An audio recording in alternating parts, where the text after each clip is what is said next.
Donda, Donda, Donda, Donda, Donda. Babe, bread is ready. Not now, baby!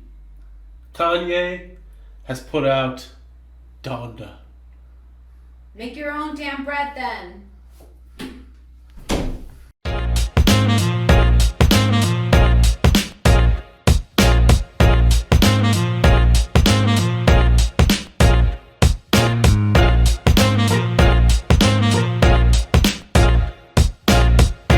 What is up, Internet? Dish Won't Kill My Vibe, episode number 13.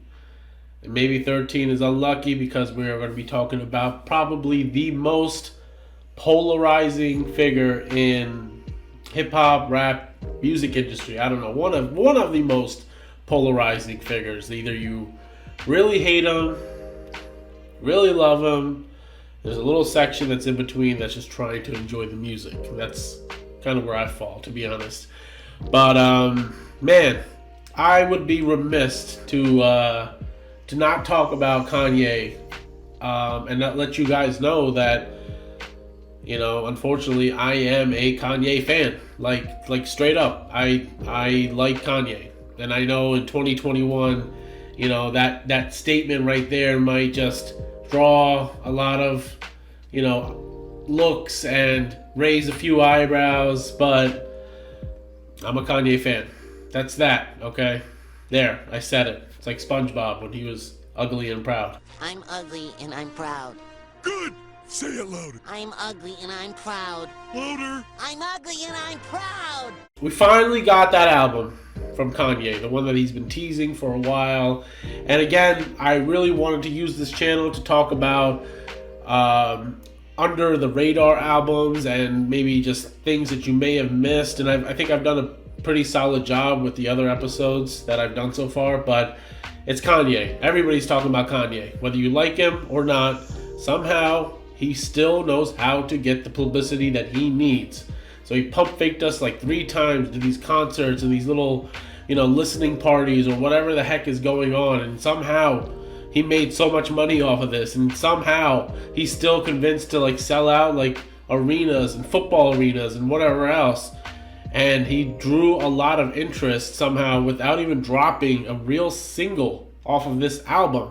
His 10th studio album, okay? Like, I understand that Kanye is a very frustrating person, okay? This is coming from me as a fan. Like where he was when he first started off, when he came into this industry, when he had his mixtapes and he was making beats for Jay-Z, and he was just this, you know, ball of energy that had so much potential, and everybody told Kanye, like, you can't do this, you're not a good rapper. And what did he do? He gave us one of the most influential rap albums of all time with The College Dropout.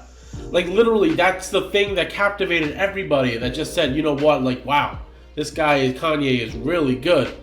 And he gave us this whole series about like late registration and graduation, and kept up with the school theme and everything about it.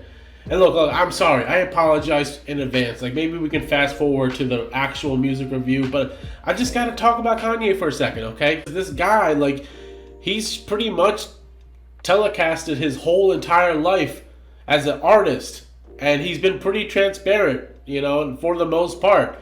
The crazy thing is, though, that you can kind of see everything that's going on in his life and where things start to change, okay? And, like, the person that he is now isn't what people liked when he first came out with his albums. And to that I say, you know what?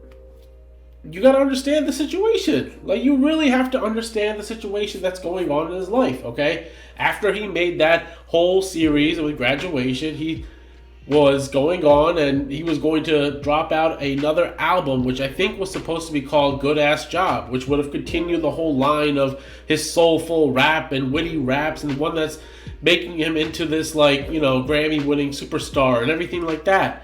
And that could have been fine. Like, Kanye could have done that for the next 15 years and people would have been like, he's the greatest rapper of all time.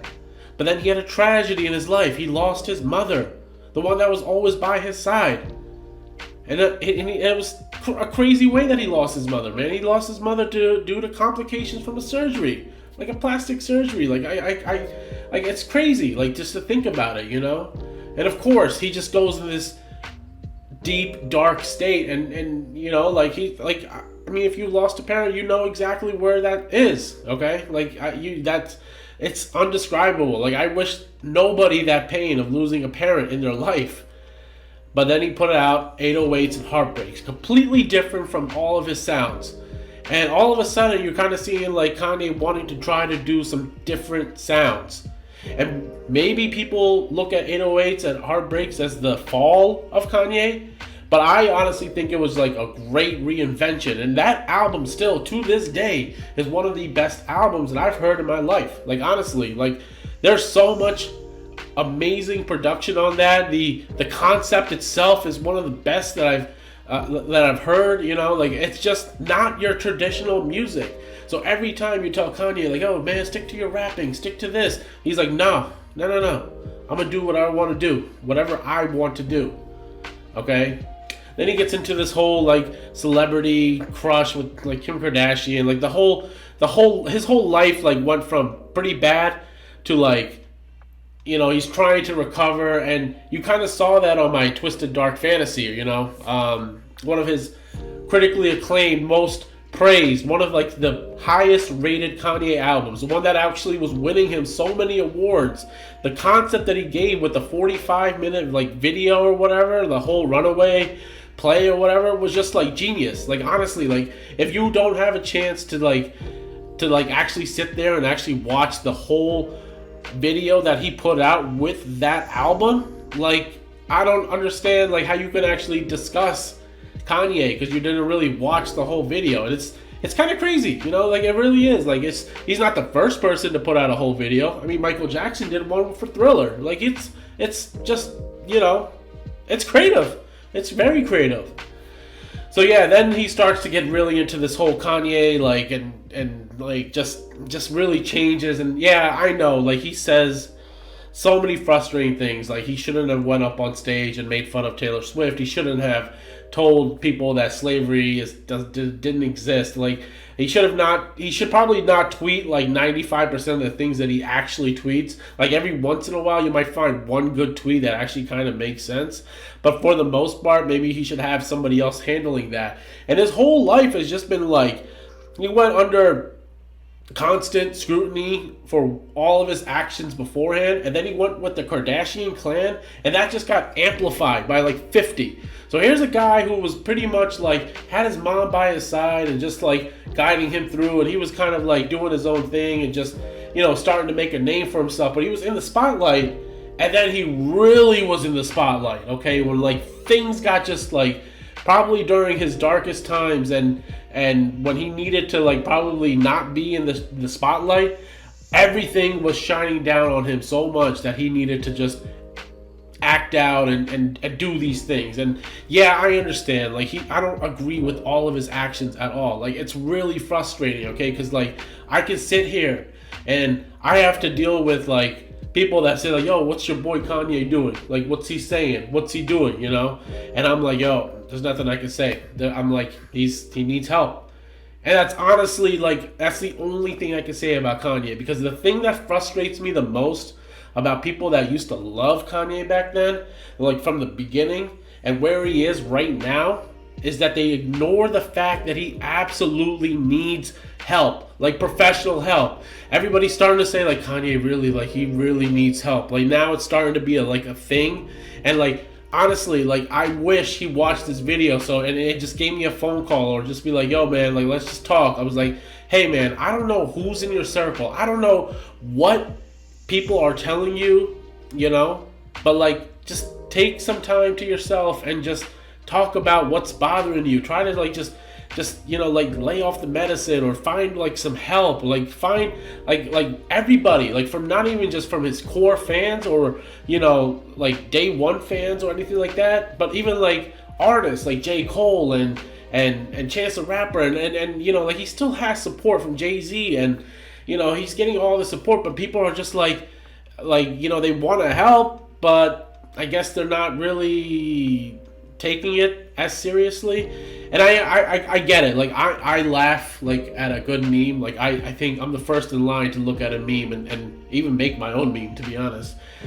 And I get it. Some of the jokes are pretty funny, but like, hey man, like this guy absolutely needs some sort of help. And I don't know what he needs in his life, but I pray to God that one day he finally finds something that just makes him calm, like makes him at ease, okay? Because a lot of things have happened in his life, okay? And I know it's hard to say that because he has so much money, he's got a family, he has, he had a family, I guess, right? But his daughters and kids, and like he's still constantly, he put out 10 albums. Like that's pretty impressive for any artist, to be honest. And this guy just needs some sort of help. And I don't know, like you guys are so quick to like say like, yeah, we really need to help people that need mental help and that are struggling, and they're so like we want them to be open. So the minute he starts trying to be open, like maybe he just doesn't communicate clearly. And I know for a fact like how hard it is sometimes to communicate with the ones that you're surrounded by. Like I can't even talk to some of my best friends for some reason, because it's like I don't want to be a burden. I don't know, and I'm just a nobody. I'm just a dude on YouTube. This is a dude that's in the spotlight every single day. So I say all these things. I'm sorry. I sounded like I'm very passionate, and it is because like I kind of see this dude, and I'm like God forbid if tomorrow Kanye just passes away, your whole freaking Facebook is just gonna be flooded by fraud fans that are be like, R.I.P. Kanye, you're so good. I love College Dropout. I love Graduation. I love Late Registration. Like that's cool, like I get it. That's the old Kanye, okay? That sound hasn't been here for like 15 years, and you're still asking about that sound? You're asking about that sound? Like that's the Kanye? Like I miss that Kanye too. I really do. But I mean, he's not going back to that sound, okay? He's been doing different things. He's been trying to like curate like a different sound that makes him kind of stand out. And I honestly think that, he has the catalog. Like you can't go through all of his songs and say a lame comment like that's ass, that sucks, trash, waste of time. Because like there's some track on there that has to stand out. There's got to be some instrumental, there's got to be some beat, there's got to be some hook that actually stays with you, because he's been doing this for a long time, and somehow he still knows how to generate buzz. So now we're getting back to Donda, okay? So now here he is, this 10th studio album. And yes, I have given this plenty of listens, okay? And I did kind of like, I didn't really speed this process. I just know that like after a few listens, like I know this is where it's going to be at. And, full disclosure, I think Donda is a pretty good album. Like I think it might be, I'm just gonna do the rating right now just so you can get this out of your head. But I think Donda could be somewhere from like an 8.5, but I'm gonna rate it like 8.8 right now, because there are some things I want to touch on about this album that really stand out actually. And right off the bat, I mean, you're gonna like look at it and say, whoa, 27 tracks, almost 2 hours. Like that's the first thing that just captures your eye. Holy garbanzo beans. There's no album cover. It got released on iTunes on a Sunday. I don't know I guess Spotify has it now too. And this is after like going through like the whole shows and everything like that. And yeah, like somehow like the ones that say they hate Kanye still wanted to know like, hey, how's the Kanye album going? Like how's it going? So I think the overall critics so far have been kind of like split on it. Like I think people actually will say that this is kind of his better work in the last few albums actually. Like I know his project with Kid Cudi, Kids See Ghosts. That was a pretty solid album, but 7 songs. Before that was Ye. That was just like a literal cry for help. Like he was talking about his medication and just some crazy stuff, and that's just like he's talking about killing himself because he loves himself more than anybody else. And it's just like, yo, that's pretty damn deep, dude. Like, get off the studio and actually just go out there. And again, like, these albums probably didn't do great review wise. Like I personally thought like there's some okay tracks on both of those albums. Like each one had 7. I would probably keep like maybe 4 out of those 7 tracks for sure. And then he went completely like left field. All of a sudden, he's just all about God, and everything is focused on God, and Jesus is the Savior, and everything else like that. And look, I like, that's your thing. Like, you're not the first religious person in this world to really go all, full throttle and claim your love for Jesus. Like, I see people online like say God's got me, but like Kanye recently has been like, no, God's got me. Okay, like he's so like into this whole like Jesus vibes and gospel music. So Jesus is King is pretty much a gospel. Again, 11 tracks on the last album, Jesus is King. And like, I can't really criticize it. Like, I mean, sure, I have it. I'm not saying like all of a sudden I'm showing up on Sundays and having fun at church and like doing that thing. Like, this isn't a sermon to make it like atheists into into believers or anything like that. But it's whatever. It's there. It's a gospel album. I have no experience reviewing gospel albums. I don't even listen to gospel songs, but I've been to a black church. By the way, you guys are amazing at freaking church, and it's so fun. It's like a concert. But Jesus, whatever. But I'm sorry about that, by the way. I'm really trying not to like mock anybody's religion or anything like that. I completely understand why in this world that people, are either like so against religion or like so devoted into it. But there's a good portion of people that are just like, I believe in a higher power. I can't really explain it, but I believe in it, And some things, honestly, like, you don't know what's going to happen, and you just chalk it up to the big guy upstairs and say, yo, thanks, man. Or female. So Kanye was full gospel mode on this one. And then he turned around and dropped Donda. And it seems like to me that it's meant to be like a 2-album disc. Like, if you had a cassette, side A is one thing and side B is like really just like, deep into your God praising. Like, there's literally tracks called God Breathed, Praise God, Jonah, like Heaven and Hell. Like, everything is just like Jesus Lord, Lord I need you, Come to Life, I guess, Jesus Lord Part 2, because Part 1 isn't enough. Okay, there's so many things that are on here that are just like referencing like God and Jesus and everything like that. So like I completely respect that. Like I get that. Like it's cool. And it's crazy to me because like I said, like I don't go into churches on Sunday, like I don't do that. But for whatever reason, like listening to this album felt like I was going into church, and I was like, wow, like this is like I know he has a chorus choir. He has a Sunday chorus choir that does all these like gospel singing, and like when those notes are when they start hitting those deep high notes and everything like that, it's just like, wow, like I feel like I'm actually like there listening to a sermon or something like that. And no, this isn't like saying like, oh, Kanye is a preacher now all of a sudden. It's nothing like that, I promise, okay?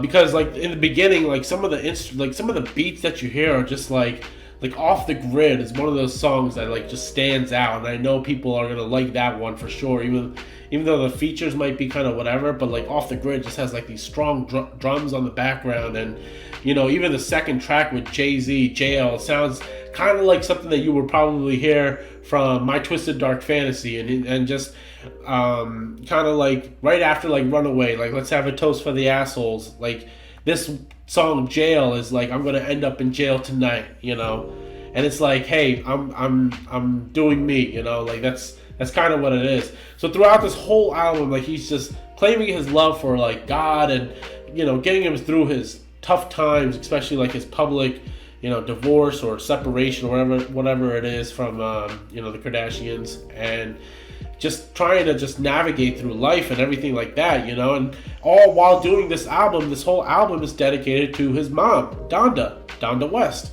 So, he tries to find like this balance. And honest to God, like the only thing that I can say about this album is that I really hope that this is Kanye's last album. Like, I think this is the perfect way to kind of end your musical career. Now, you can go ahead and do side projects, like you can do another Watch the Throne with Jay-Z, or you can try to build up like a new artist or something like that. But like, as far as studio albums, all your concepts and everything like that, I need this to be the last one, and I'm okay with that, okay? If you go above this, it's gonna feel like Dexter on Showtime, and you're gonna just continue to prolong a season, and it's like, I don't know, man. You ended it pretty good on a high note. I think this album is overall a good high note, you know? And there's so many good tracks. There's 27 tracks. You can't tell me that he's 0 for 27. He's not the Houston Rockets in the playoffs against the Warriors, okay? He's not missing on every single track.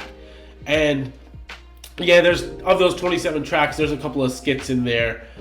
There's like a Pop Smoke song, which I already heard on a previous album of the Pop Smoke song. I'm sorry. There's a Pop Smoke song, like interlude or whatever, which I already heard from the previous Pop Smoke album that came out earlier this year.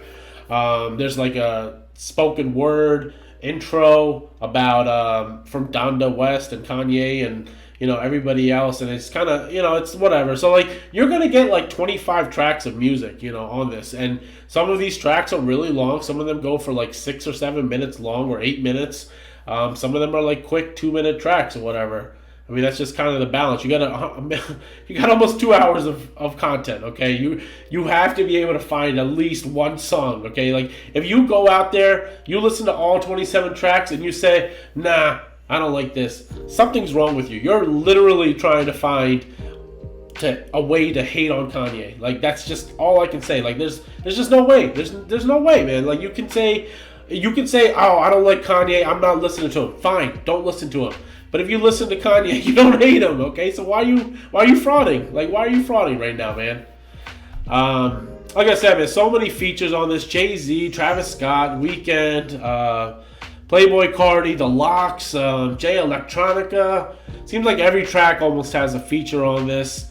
Of course, he has a Sunday Service Choir. Don Tolliver, pretty good. A Kid Cudi, I don't know if I mentioned that one. Famous Tony Williams. West Side Gun. Let me tell you something actually about these features. These features, honestly, I think he actually brought out the best in a lot of these people. Like, I don't know every person that's being featured on this one. Some of them are newer, younger guys or whatever, but you know, I gotta admit, like, some of these people did really good. Like, West Side Gun, usually when I hear his music, he's always going boom, boom, boom, boom, boom, hey yo, boom, boom, boom, boom, boom. But today, on this album, all he did was say was yo, and then he just went on with his flow, and that's it. And I was like, wow, like, Kanye must have told him, like, yo, cut that shit out, okay? And I don't know, like, I heard rumors that they're like, Apple released this too fast, or the label took off certain people. Like, I don't know if DaBaby made it, or I don't know if Chris Brown made it, or whatever the case may be. But I mean, it's just there's so many. Okay, so even if you don't like Kanye, you can't tell me you don't like The Weeknd's verse on here. You don't like Jay-Z's verse on here. Like, that's just, come on, you sound silly. Okay. So I think you should definitely listen to this album. Like, I highly recommend it. There's so many songs on there, like especially in the first, I guess, like 8 tracks. I think he's just completely on fire. Like, actually, I would even go up until like Believe What I Say, because he samples Lauryn Hill. He samples doo-wop, and that honestly reminds me of the old Kanye, the college dropout Kanye, okay? So there's you fans that want some old Kanye, that's your song right there, Believe What I Say. Now, right after that, he goes right into a song called 24, and it's like straight church vibes, and the Sunday service choir is on there. But there's something about the way that he's saying, we're gonna be okay, and just like, for a second when I'm just listening to that, I was like, yo, this is like kind of calming. For some weird reason, this is actually kind of calming. And, you know, there's a lot of tracks right here where like the production value is just amazing. Like, he just blew it out the water once again. Like, that's at the very least, you're going to get a well-produced album. Like, just iconic instrumentals that are going to be used in every Denzel Washington movie trailer from moving forward. And it's just like, you kind of see a lot of these things that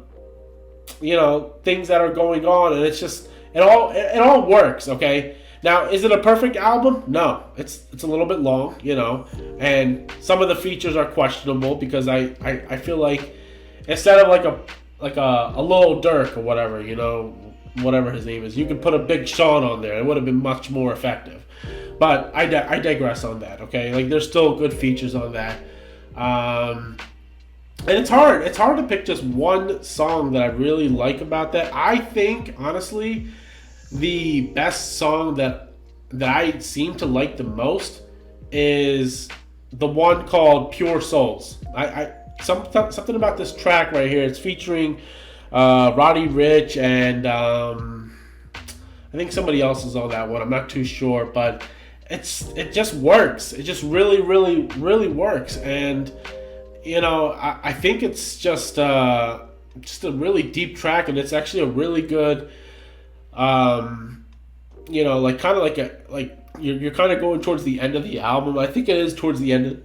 You're kind of going towards the end of the album, and I think it is towards like the very end, and it kind of just starts to sum up everything. And he really just did a good job, like on that one, just kind of giving you a good vibe of what this album really means. And it's the best. That's honestly the best way I can explain it. Like I'm going to keep rambling a little bit, but there's so much I could talk about Kanye. Obviously, like I did not mean for this video to go like into a full episode that you could have used to watch Netflix, but I appreciate you guys letting me talk about this. Please go check out this album because I think it's going to be something that you might want to keep for a while. But I gotta be honest, if you haven't listened to anything after graduation and you think Kanye's definitely just been putting out trash since that time, just stop right now, okay? There's nothing I can say to you that you're going to change your mind all of a sudden. You just can't flip the script all of a sudden and be like, oh, yeah, I like this album, it's really good. Because it's just like a little bit of like Jesus is King meets Yeezus meets Kitsy Ghost. It's just a little bit of everything that he's been doing as far as like being experimental, gospel. That's just kind of where he is right now. Who knows what the next chapter in Kanye's life is. But like I said, if this is his last album, which I'm completely for, I think this is a good way to just say like, hey, I've done enough. I need to focus on something else, man. He's got plenty of things to keep him busy.